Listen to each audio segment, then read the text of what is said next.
Brogliano scatta la prima sanzione nel Vicentino a un'attività che non ha accettato il pagamento elettronico. Sono le Fiamme Gialle a intervenire. Il controllo della Guardia di Finanza di Arzignano nasce dalla segnalazione di un cittadino che riferisce di essere andato a comprare il gelato, ma al momento di andare alla cassa si sarebbe scontrato con il rifiuto della titolare di accettare la carta di debito per il pagamento del conto da 20 euro.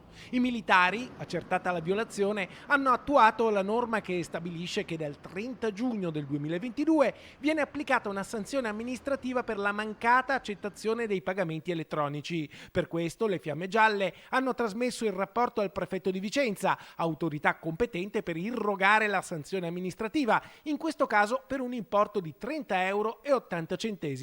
Resta ovviamente fermo il diritto del consumatore di scegliere liberamente la possibilità di pagare non solo col POS ma anche in contanti.